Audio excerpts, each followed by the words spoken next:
Today, we'll be talking about some things you may not know and a place you may want to go. This is the Hood Mystic, representing hoodmystic.com, and this is a mini documentary titled The Serpent Mound, The Return to the Garden of Eden.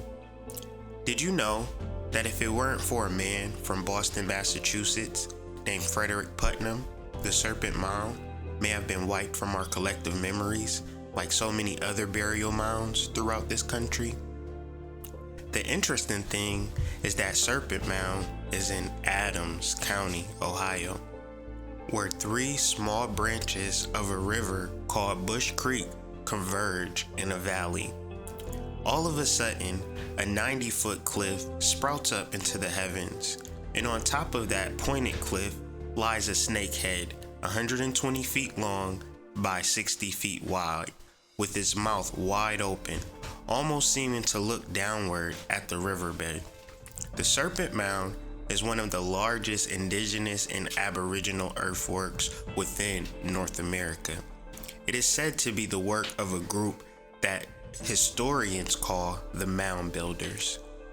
Genesis chapter 3, verse 14 to 15. The Lord God said to the serpent, "Because you have done this, cursed you are more than all the cattle, and more than every beast of the field. On your belly you will go, and dust you will eat. In all your days of your life I will put enmity between you and the woman, and between your seed and her seed. He shall bruise you on the head, and you shall bruise him on the heel." The Serpent Mound is one of the nation's power centers, as it represents pre-Columbian people within this country in their ability to perform large-scale earthworks that have astronomical alignments almost to the level of Egypt and the Sphinx. Serpent Mound is built to align with the summer solstice, with the setting of the sun, and also the rising of the sun during all solstices and equinoxes. This area is surrounded by mountains, and there wasn't as many trees blocking the view in ancient times. If you were to ever drive to Serpent Mound from any direction, you would have to traverse mountainous plains. Serpent Mound sits on a valley, so in ancient times it could be easily seen by the surrounding elevated plains, making it a landmark and an ancient burial ground for generations of ancestors. The reason that Serpent Mound and this area carry so much energy is based on a meteorite impact crater that lies within Adams County. When you enter the area, you feel a little odd.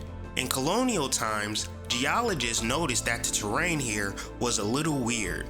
So just imagine a mountainous terrain, and for about a 4-mile radius, you have this lush valley with an effigy mound to a serpent. It is quoted to be one of the most mysterious places in North America. The Native Americans found something mystical there, and they were right. Furthermore, they had to know that there was a significance to this spot. They placed a deep reverence in Old Mother Earth, and it's almost mystical that they built a spiritual site. The metaphysical meaning for the Garden of Eden is a pleasant, harmonious, productive state of consciousness in which all possibilities of growth are available. When you are expressing harmony with the divine mind, bringing forth the qualities, being in divine order, then you dwell within Eden, a state of bliss and harmonious body. The Serpent Mound represents that initial, original point of bliss. If you ever need to reset or recharge your battery, this is one of the places that the ancestors has laid before you to come to recharge. And if you haven't been there, then you don't know what I'm talking about. But if you have been there, you know exactly what I'm talking about. I hope this information or this mini documentary has been informative. This is a new chapter in my life, and I'm really hoping that you guys support me in this. So if you find this content valuable, if you like the shots that I took of Serpent Mound, and you would like more of this content, and you would like to see more of these energy centers, please feel free to donate to my Patreon. Please feel free to donate to my Cash App and PayPal, because my next goal is to get a drone camera and begin to show you guys some aerial shots of these effigy mounds. So if it moves you to support me in this chapter of my life, please feel free. If not, you enjoy this content, please subscribe, share, and like this content so more people can learn about this. Peace, and thank you for watching.